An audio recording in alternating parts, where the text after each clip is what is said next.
It's Monday, it's 12:15 and we're live in Westminster. The European Union it's an atrocity, what they've done.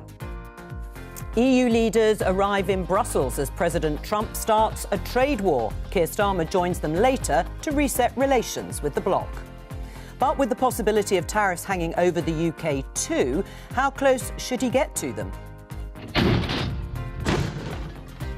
The Prime Minister tells Europe to step up to defend Ukraine. But when will the UK step up its defence spending? And the Education Secretary insists English schools are safe in her hands. This is a new era in accountability for schools, a new era of relentless improvement to drive up standards and open up opportunity for all. Joining us today, Labour MP Calvin Bailey, Conservative MP Kit Malthouse, Guardian columnist Raphael Baer and former Conservative advisor Salma Shah. This is Politics Live.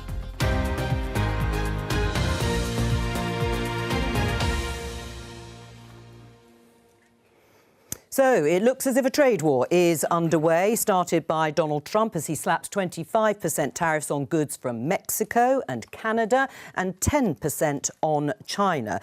This is what the US president said to BBC reporter Nomia Iqbal about the likelihood of tariffs on the UK and the EU.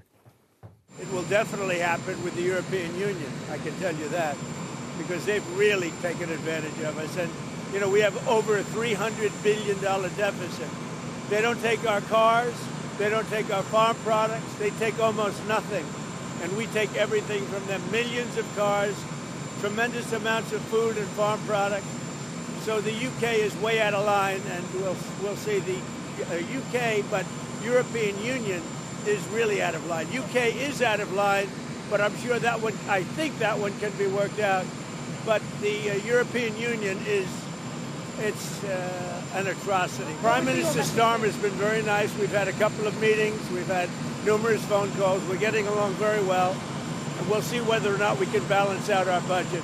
So if you're still following all of that, the EU's an atrocity on trade and will have tariffs imposed on them. But some praise for Keir Starmer, the Prime Minister here, about a possible deal too with the UK. So my opening question to the panel, starting with you, Calvin Bailey, is can the UK avoid US tariffs? Well, I think the starting position is that we have strong and lasting relations with the US. So we are well placed to take that relationship forward. You've seen from the VT that President Trump's remarks about the Prime Minister are very positive, and they are formed on a foundation of lasting friendship and a special relationship, and that makes us uniquely well placed to establish a future relationship. And we should note that the first phone call from President Trump into the European Union was to secure. So you're hopeful that President Trump won't decide to impose tariffs on the UK. How much comfort can we take here from what we've just heard there from the US president? Can we avoid US tariffs? Well, Donald Trump is a businessman, right? And he's incredibly transactional. So maybe the first call to Starmer was because he thinks he's going to be a pushover. The idea that they're going to leave us free of tariffs in exchange for nothing is ridiculous. He obviously thinks there's some kind of deal to be done there. And I think to an extent with Canada and Mexico, that's what he's trying to promote as well. But he seems to be operating under the misapprehension that it's exporters who pay tariffs and not importers. So it'll be American companies who are importing all these goods from around the world who will be paying the tariffs, not us. Yeah, well, that could, of course, have an effect on the consumers. Have an impact on demand, for sure, but still. He makes a distinction, though, between the EU and the UK. So is it possible that the UK avoids US tariffs? Well, the character of the distinction is economic. The point he makes is that the UK doesn't run a huge trade surplus with the US. So in Trump's bluntly speaking, quite facile understanding of the way international trade works, that means the UK isn't ripping Americans off by selling more, not buying enough. So obviously that distinction does exist. I'm not quite so sure about this characterisation of Trump as just a businessman and transactional, because there is also a kind of ideological component to it. It's extremely nationalistic. And I think given the way international supply chains work, given how complicated the global trading system is, even if the UK can sort of swerve the blows coming across the Atlantic because those are directed mostly at the EU, the UK, as a very open free trading economy, is going to suffer if Trump triggers a massive global trade war, which appears to be what he's doing. Right. I mean, what do you think, Salma? Listening to all of that, noise is off. Where do you think we are? Well, he's obviously set a distinction out, and maybe it's just because he was talking to the BBC and he wanted to give us something sort of positive in the UK. I mean, it's obvious that he would go for the bigger prize, which is the EU, in terms of, setting this tariff barrier and talking tough. But we don't actually know what his long-term ambition is around tariffs, because even if you think about what he's done with his nearest neighbours in terms of Canada and Mexico, we don't actually know whether this is his maximalist negotiating a one-off, or it's going to be sort of multifaceted. He likes brinkmanship, and so we don't know what the wider picture is going to be. He's using tariffs as a tool. I don't think it's wise, I don't think it's sensible, but it does mark a shift in the world. Well, just to give you a flavour of exactly how he is looking at it in the way you've all described, let's have a look at this social media post from Donald Trump. We pay hundreds of billions of dollars to subsidise Canada. Why? There's no reason. We don't need anything they have. We have unlimited energy, should make our own cars, have more lumber than we can ever use without this massive subsidy. Canada ceases to exist as a viable country. Harsh, but true. Therefore, Canada should become our cherished 51st state, much lower taxes and far better military protection for the people of Canada, and no tariffs in capitals. What do you make of it, Kit? It's very hard to know where to start, right? I mean, have a go. Well, the Canadians and the Americans have an enormously integrated. I'm married to a Canadian. Have an enormously integrated economies, and as a result, the pain on the American side is going to be incredibly sharp, at least in the short and medium term, while things correct themselves. And frankly, to say to a fellow NATO member of a sovereign state next door that you have this aspiration that's territorial as well seems to be an extraordinarily irresponsible thing to say. Well, before I come to you, Kevin, let's have a listen to Justin Trudeau, the Prime Minister there, in his response. I am announcing Canada will be responding to the US trade action with 25% tariffs against $155 billion worth of American goods. This will include immediate tariffs on $30 billion worth of goods as of Tuesday, followed by further tariffs on $125 billion worth of American products in 21 days' time to allow Canadian companies and supply chains to seek to find alternatives. So Justin Trudeau retaliating there with taxes on a number of imported goods too. And so it begins, the trade war. Indeed, and I think these are the things that we've got to try and avoid, and we've got to remind ourselves of the lasting and enduring relations that we have, and we've got to use those things to seek to address and improve the situation that is manifesting in front of us, and find shared shared values, and to be able to make sure that those shared values that we remind ourselves of.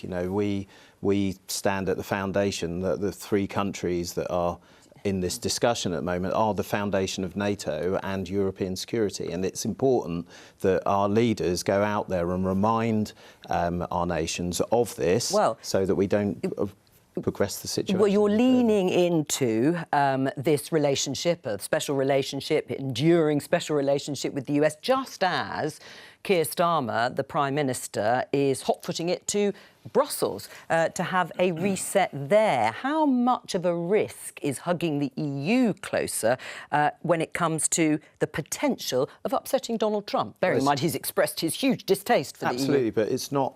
There's no risk there. That's ultimately what I think the US would expect from us. What the US expects from us is to show military leadership within NATO. We've got an unshakable relationship within but we'll come NATO, to that. And we, being one of the two countries that has never not met our NATO commitments, has got to help. But on the European Union, our relationship with the European Union, he set out very clearly how he's going to just slap those taxes, those tariffs on the EU. So should we be hugging them closer at this point, or should we perhaps be playing a slightly cleverer game? Well, I think we hope to be playing a clever clever game anyway. So, but the idea is that we should strengthen both of these relationships, and we should work out what the crossovers are. And the crossover is NATO, and it's the US wanting to see leadership within Europe. Donald Trump was key to motivating NATO in transforming 11 into 32 of the 32 countries into paying their dues, and we have got to be part of that, and we are going to be critical in ensuring that that is the direction of travel. And we will talk specifically about defence in just a moment. But on the EU, are you pleased? Are you welcoming Keir Starmer going to Brussels, first meeting of a British Prime Minister there since we left the EU, to get that closer relationship, that reset? Well, first of all, on your first question, can I just say, I don't think the people who we talk to and why we talk to them should be dictated by the Americans. Right? I think if this is the school playground where, sorry, you can't be my best friend because you're talking to him over there, then we're into a kind of adolescent world of geopolitics, which is going to be a disaster for everybody, right?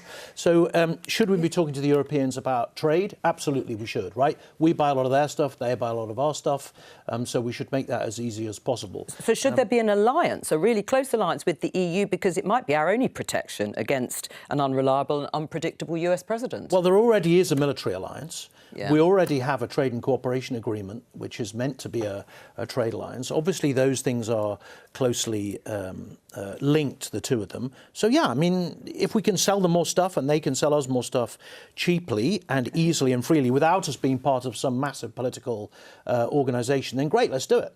Right. So should we be aligning much more closely with the EU? Well, there's always been a trade-off, right, in the relationship between the UK and the European Union before, ever since Brexit set the parameters, which is, we left the European Union, ostensibly the plan was to take back control, which is done, and then the price of taking back control is you have less access to European markets because you've left a single market, you've left the customs union. That was a political choice that was made. Yeah. Now the UK government wants more growth. They're looking at various different ways of trying to expand the economy. One of those ways might be to actually try and ease some of the friction that you created at the border with the European Union. The same equation applies, right? You have to surrender a little bit of control. There's going to have to be some taking of rules in exchange for access to European markets. Now, that's the core sort of equation that has to be negotiated. And then on top of that, you have a whole set of political problems about what is actually giving back some of that control actually mean? Does it mean taking more people through student visas? Does it mean having rules effectively dictated to you? But we have access to the EU market. Yeah. We have access to the EU. It's not about access. No, but you're just talking about frictions. Yes, so quite substantial friction. Right, but it's not about access. Yeah, but there is. This is the key thing about to say. More access. And our trade with the EU has gone significantly up since Brexit, right? Or improved. Okay, well, so there are there's no restriction. significant problems with the TCA. How it was brought about was fundamentally. What can't we sell to them? Was fundamentally Tell me what failing they're forbidding us to sell to. Well, one of the things will be, let's talk defence, is access to the defence fund. I don't want to keep taking us there, but that's why Keir Starmer's gone there today. And there is a large and growing pot of money, which we wrote the rules for, that said third countries couldn't have access to it. So part of our improved relationships has to be, as an example, being able to have access to those funds so that we can set... Just to finish the point. But on the friction... Just to finish the point, there is... With the Italians. Exactly. Pace Watkins says there is a view that if you want better trade relations with the European Union, there is going to have to be some compromise in terms of what your regulatory alignment is. That's a very difficult political decision to take. And at the moment, the red lines that the government have more or less ruled out the very, very substantial measures, rejoining the single market, joining a customs union, that would affect that. So ultimately, you're working around the margins, around what you can actually do in terms of changing the trade. But what were you saying? No one's talking about No one's talking about that. I mean, it's perfectly possible for us to have a free trade Liberal agreement Democrats are without talking being about members joining of a those customs union. And that, frankly, is where both the major parties want to be. And I think that's quite a sensible position, if I'm honest with you. But we don't have to be we're not in a customs union with other parts of the world, right? The CPTPP, we're not in a customs union for that. Yeah, but yet that is going to be enormously beneficial. Yeah, what is the CTTP? The Trans-Pacific Partnership that we joined last year, but currently that enables frictionless trade or less friction for trade across the world, right? These are, in many ways, world trade is moving beyond trading blocks like that the was EU. true before 2016. It is. It's no longer true. Well, Very it can clearly, still gravity... be true. The problem with what Trump is doing is we're going back in the opposite direction to where the whole of the global south wants to go, and frankly, where countries like the UK and Denmark want to go. Well, Conservatives are broadly free marketeers. Kit here obviously voted to leave the EU. Is there a risk with a closer trade deal, whatever it looks like, in the eyes of Donald Trump? Well, I mean, it sort of depends on what that does to sort of impact the US. I'm not sure that he's particularly interested in what the UK does in order to improve its trade. I think the domestic question is that we are talking about a reset. Well, a reset could mean absolutely anything.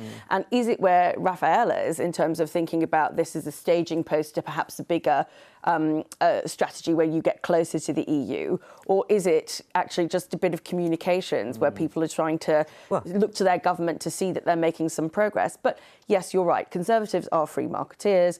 We have to think about what's happening. We are moving into, lots of securocrats will tell you, going back to the defence point, that we are moving to a multipolar world. Here is the little UK thinking about how it finds its place in that. And where we think about trade and where we think about security, where they've been previously aligned, they're now sort of disintegrating and splintering. And that is actually the bigger question that we need to ask ourselves. Well, let's talk to Henry Zeffman, the BBC's chief political correspondent. We're talking about this reset. What will it look like? What could it look like, this reset with the EU?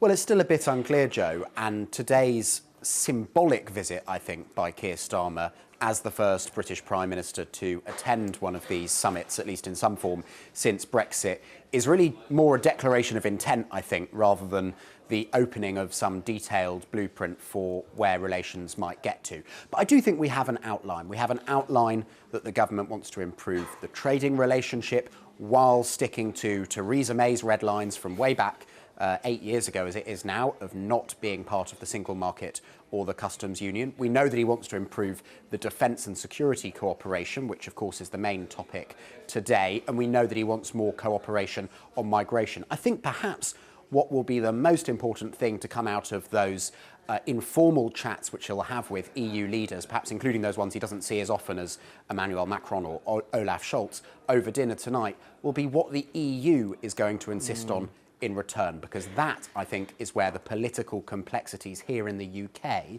might begin to bite. Right. Well, thank you very much, Henry Zeffman. One of those things that Henry is alluding to, the Daily Telegraph headline, Starmer considers EU visa deal for under 30s.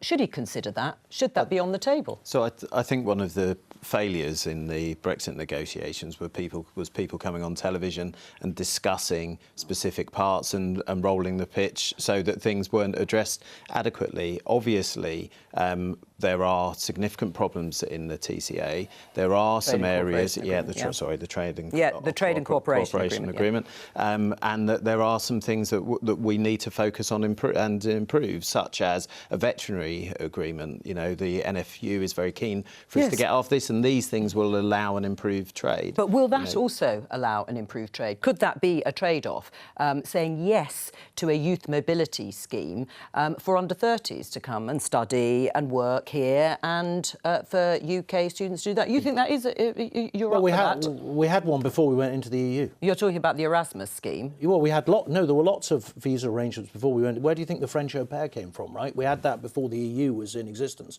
Young people often moved around the continent. So you don't see it as freedom of movement, as some of your colleagues seem to think? Well, it's only temporary. If people are coming to do study or to work on a temporary basis. It has to be We've had that youth exchange across Europe for decades. Right, now, OK. Right? Well, has to probably be about for most control, of the 20th century. Controlled and with skills, and we should be targeting Does that mean yes skills to that scheme? I think any of the discussions that we have to stick within our three red lines, and we have to be considering that any of these schemes have to come with controls, and they have to be about need within the UK. So there's a bit of background to this. So every summit that we had with the French, they raise mobility in two areas. First of all, because young people used to come over and be au pairs, and they miss that. And secondly, because most school children in France don't have a passport. They just have an identity card, so they can't come to the UK on trips. And the French are desperate for that kind of cultural exchange. It seems to me sensible that we should enable that. The key, along with other things like nuclear cooperation, the key is what do we extract for it? Funnily enough, I wrote an article like the one I've got in the Times today, some time ago, saying that actually what we should say for the French is we'd love to do all this stuff for you, but we need you to help us with small boats. Please accept returns. Right, well...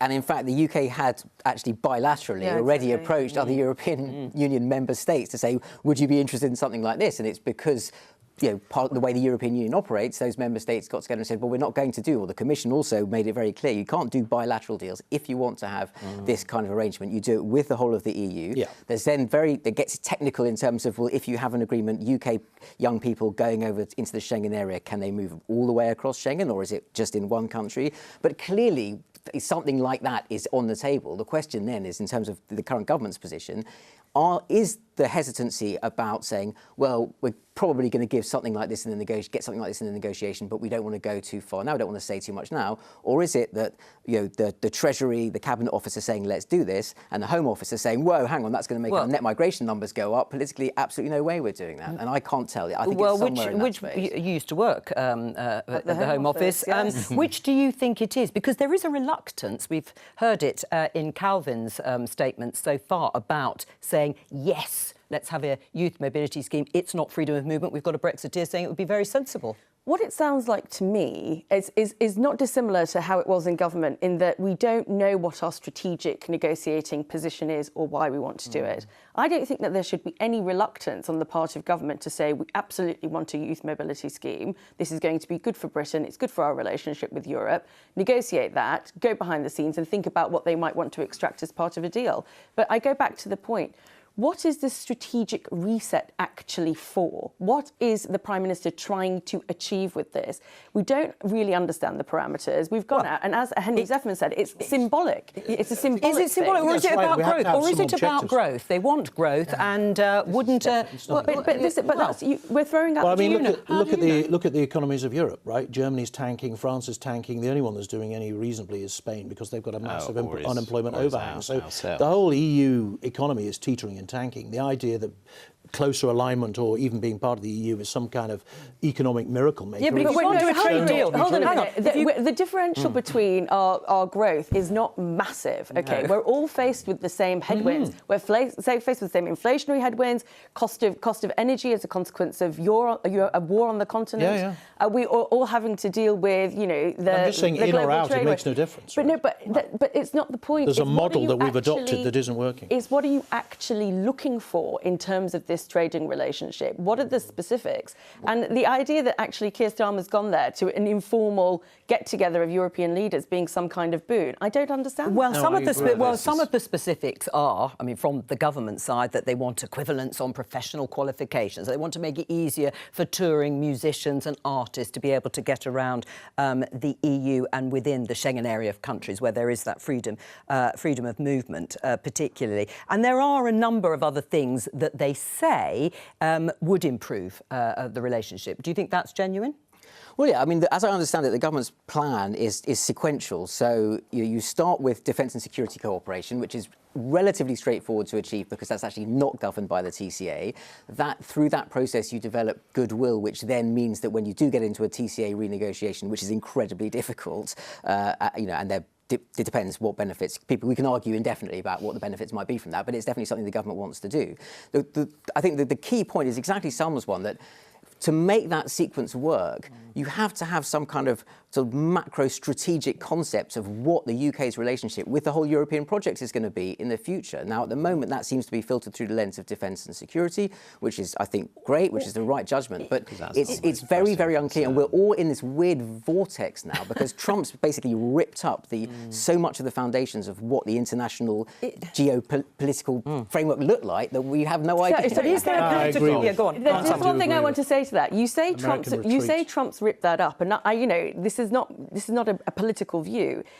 Has he actually ripped it up, or is he responding to the break that's already occurring? And Calvin's just said that he thinks that defence is our most pressing issue as far as Europe is concerned, but the government's objective is about growth. So here again, we're actually saying which way are we aligning? Growth is that I agree largely, actually, and I'm not sure necessarily that he has rip things up. He is just applying undue focus to certain things, and so he is applying undue focus to trade balances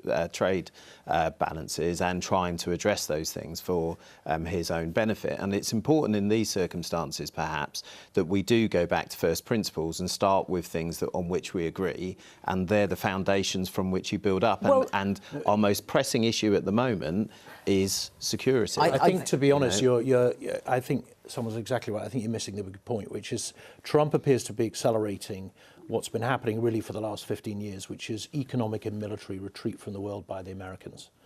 Right, they are retreating into themselves. Well, Trump is looking at an era of economic and military isolation. I don't see that.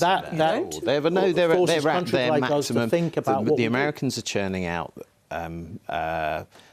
Are mobilising. They are building a military industrial capacity to match the threat, and that requires that other countries raise their game. That's why we have AUKUS. That's why we have. Let's talk about. But who is the enemy now? So he has just launched tariffs against allies and neighbours. Okay, absolutely. So there used to be a world where actually the free trade was the underpinning of peace and security, particularly in the West. And the US has always deployed tariffs against its enemies or against economic threats very aggressively. So that is not new in terms of the arsenal. It's the who they're deploying it against. I think this is really Canada important. now sits alongside Iran. I think we are in danger of for fear of not knowing how to manage this new situation, to fall into the trap of somehow hoping that what we've got with Trump is a variation of continuity with recent policy. And in some respect to this, in terms of wanting Europeans to just step up, pay for their own defence, that's something Barack Obama was saying. That is not a new development. Yeah, but he might use a different weapon. Having an American president who simply doesn't recognise or understand the fundamental constitutional principles of the American Republic, who essentially supported an anti-constitutional, anti-democratic insurrection against the American political system, who is now the president. This is such a fundamental alteration, who is essentially relaxed about all the pertinences of tyranny in running the USA. Yes, that's a very important alliance for us, a very important relationship,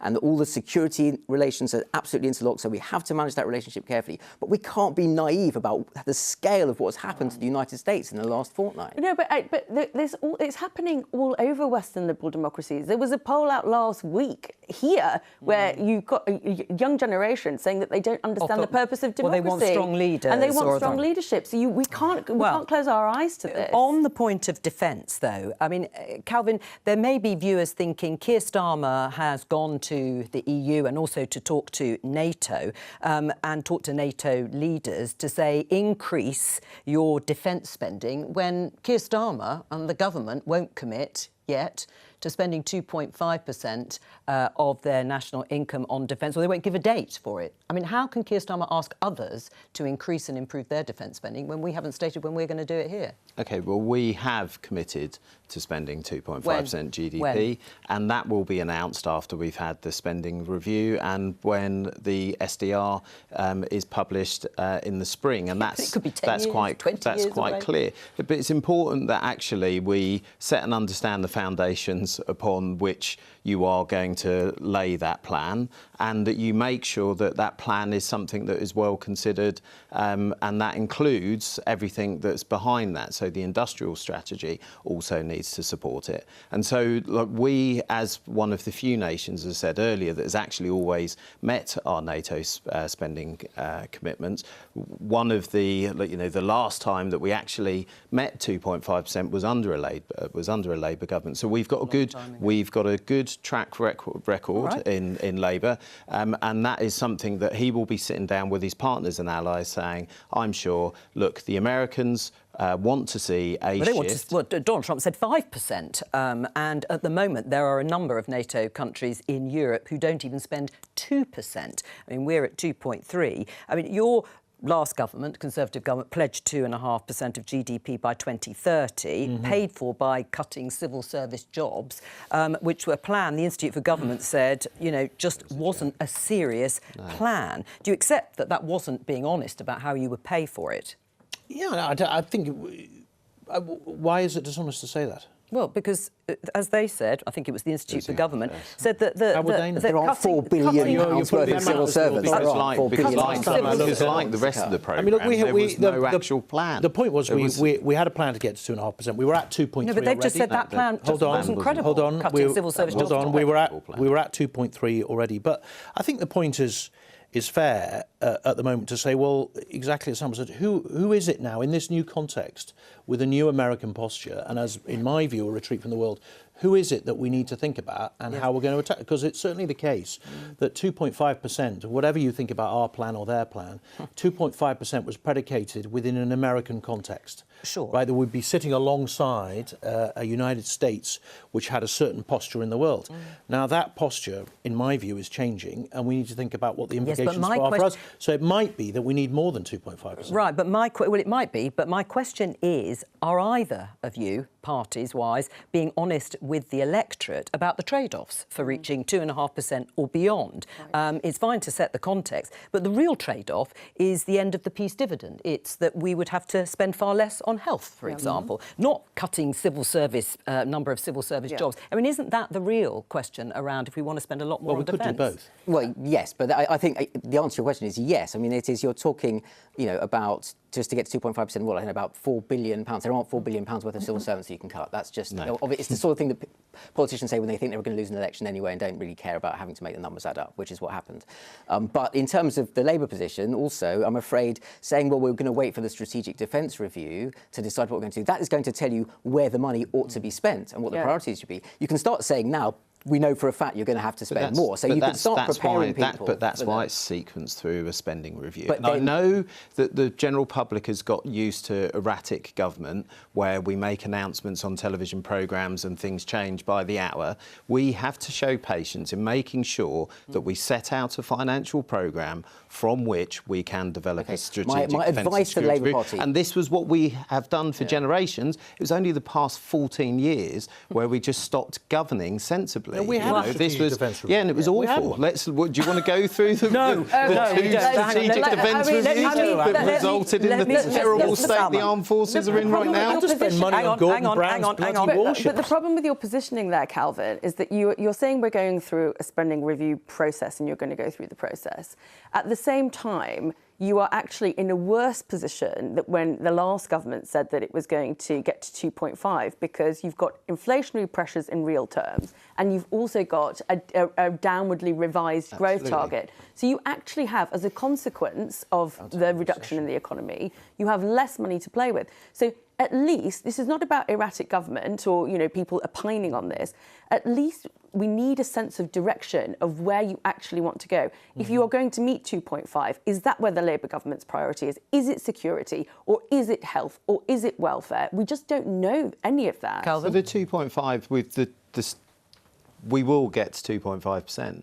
How and where we go there needs to be part of a considered plan. You can't just pour money in, because otherwise, so if we look at some of the, so there was a number of small ships that were decommissioned recently. They were decommissioned in 2010 and they were kept within the inventory of defence for maybe 14 years whilst they did nothing and offered nothing on the basis that they contributed to a spend. That's wasteful. We wasted something like £15 billion over the last 10 to 15 years. So to not have a plan and design and simply just promise and top up more money is just throwing good money after bad. All right, let me just point you to something else, because you asked a powerful question at Prime Minister's Questions last Wednesday. Let's have a listen.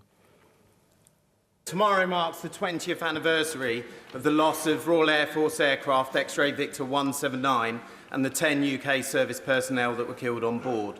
Known to their friends as Steady, Smudge, Gary Nick, Pards, Gibbo, Richie, Bob, Dave, Jonesy and Paddy. These people were killed on a routine flight between Baghdad and Balad as a result of a poorly protected aircraft. This was the largest single loss of life in the Iraq War. Would the Prime Minister join with me to thank and recognise our service personnel for their service and their sacrifice, and the stoicism of their family as we join to join to commemorate such a tragic moment. Well, that was an emotional intervention by you last week, Calvin Bailey. Do you think, as a country, and particularly governments successively, have done enough to recognise the sacrifices made by our military service personnel? I think we have forgotten why we had some of the structures that we've had in place, and it's really important to remind ourselves why we had ended up with the design that we did, which is, you know, the post-war liberal order, how and why we were spending so much money on defence, and I think having a war on our shores within Europe has been a really quite visceral reminder of why. And we have to have a public discussion about what peace means. Like, we assume a whole load of things as a result of what was put before us without understanding how much it costs to invest in those things. And I think it's a really important thing at the moment, because if we don't do this, we won't take the public along the journey with us that requires us to challenge and test where we are spending our money. Well, and as you say, that defence spending review is coming up this year. Let's talk about schools, because Bridget Phillipson, the Education Secretary, has given a speech this morning. Have a look at this headline. Ofsted gives first look at new school inspection reports. They have proposed that the old 1 or 2 word judgments, good, outstanding, requires improvement, ranging from those 4 grades, will be replaced from the 2025, this year's autumn term, by a report card describing what inspectors have found on key aspects of each school. And they cover a range of things: behaviour and attendance, personal development, quality of education, and leadership and management. But let's have a listen to what else Bridget Phillipson had to say in her speech. When I first started in this job, I said I wanted to put education at the forefront of national life. So I am delighted to see the debate raging over our reforms, particularly since we introduced our Children's Wellbeing and Schools Bill. I have to say, I welcome it. It is a sign that under this government, once again, education is coming right back to the centre of national debate. I welcome spirited engagement. I welcome robust challenge. I welcome different views, and I will listen to them. That is how we shape the very best education system that our children deserve. Well, the Shadow Education Secretary, Laura Trott, isn't impressed. She has tweeted this: Labour are hell-bent on eroding school standards. The previous system of one-word judgments from Ofsted provided clarity. This new system is complicated and pleases nobody. The lack of action in response to failing schools, which is a key plank of their schools bill, is weak and will lead to more children falling behind. What do you make of that attack by Laura Trott? Well, I think fundamentally the approach our government has taken is about improving standards and making sure that the outcomes from our education system aren't based on how you enter it. And that can be your macro entry into the system. You know, we look and see that there has been significant failures in SEND. That's something that we recognise. It's a historical problem. We've thrown a significant amount of money in to address it, and there's a number of programmes to address that. There's also, sorry, you were going to... No, go on. You finish. I looked as if I was going to but you finished. OK, no. And so I think it's important for us to recognise, you know, if kids don't go to or aren't adequately prepared in having breakfast, for example, when they arrive at school, these things will have a significant impact on their outputs. Right. Well, let me get Kit. What's your response? I mean, are those fair criticisms, or is it just that you want to talk about education because you think, rightly or wrongly, that was a success for the last Conservative government? But there are a record number of children who are not passing their English and maths GCSEs, and there are nearly 1 in 5 children persistently absent from no schools.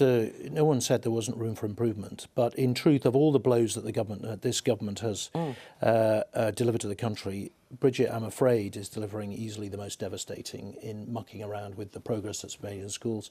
There's lots more to do. There's always way more to do. And when I was briefly at DFE, you know, behaviour, attendance, absolutely they need to go. But the so-called reforms that she's putting through in the bill fly in the face of 20 years worth of work across both parties that have been in government that have resulted in our schools improving very significantly. Not perfect, long way to go, but massive improvement. And to be perfectly honest with you, you can already feel the reaction within the Labour Party.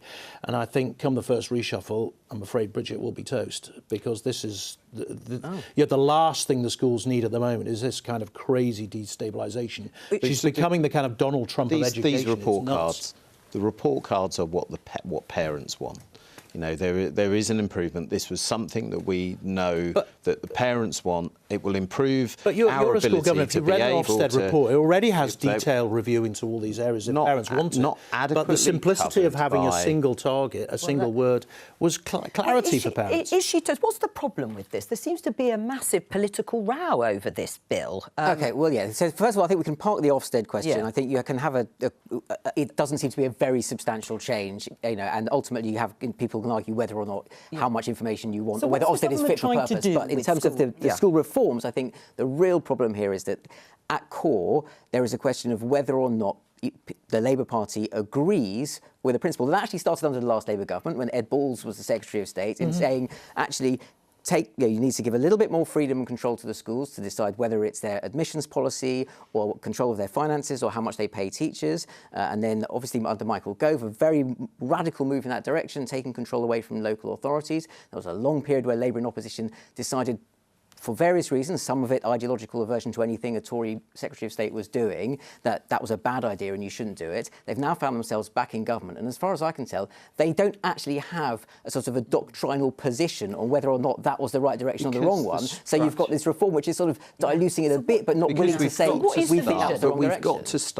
We've got to start with some of the major structural failings. So, you know, a big headline, we need another 6,500 teachers or support staff in schools because there aren't enough. You know, it is pointless having a macro design if the previous government has stripped out the fundamentals that allow the schools to just function at the beginning. If kids can't restrict pay and qualifications, be persuaded, but I don't understand. Let me put the argument that one of your colleagues in the parliamentary party, Helena Dollimore, said, but there are failing academy schools too, and the accountability isn't there in the same way. This is about improving standards across the board, not trying to bring one sort of side of the education coin down in order to allow local authorities to have more power. I think if you're a parent and you're watching this and you're thinking about what is the Labour policy around bringing school standards up, it does sound like it's tinkering slightly because it's about the change in the nuance or any of the words that are being given. If there was something more about maybe the way that schools are reviewed or the way that the regulator goes in and assesses the schools and it was a little bit more transparent, perhaps there would be confidence with parents in that situation. I only speak as a parent, and that's how I react to it and try and understand it. I think that fundamentally, again, to Raphael's point, what is the objective here in terms of schools and skills? And do we think that actually free schools or local authorities or reduction in private school is actually going to achieve what we need to in terms of turning out people who are able to participate in a good jobs market, for example? Right. And I don't understand where the problem is that the Labour government is trying to the Labour government is trying to solve with regards to these changes. Right. Well, Calvin, what is your answer to that question? Are you trying to fix something that ain't broken? Yeah. Well, I think there is. Look at SEND. Like, SEND is fundamentally a failing. Well, leave all of this alone and do that, then. But we are doing that. But we're also having to fix. We're also having to fix SEND review. You can pick it up and run with it. Didn't put the money into repair that have failings in their rack. We know that we've got a misalignment between some of the policies that are applied to state schools and that aren't applied to academies. Like, we have got children that enter the system and their outcomes are based on their economic background, and that just isn't right. We've got to make sure that we address within the system that is largely there some of the fundamental disadvantages. OK, so to be fair, I think you've identified the difference here, which is we believed in a pluralist system where people could experiment and be entrepreneurial. You believe in monolithic state control. Oh, well, right, that's a sweeping statement at the end. But anyway, that's all for today. I'll be back tomorrow with more Politics Live at 12:15 here on BBC Two and the iPlayer.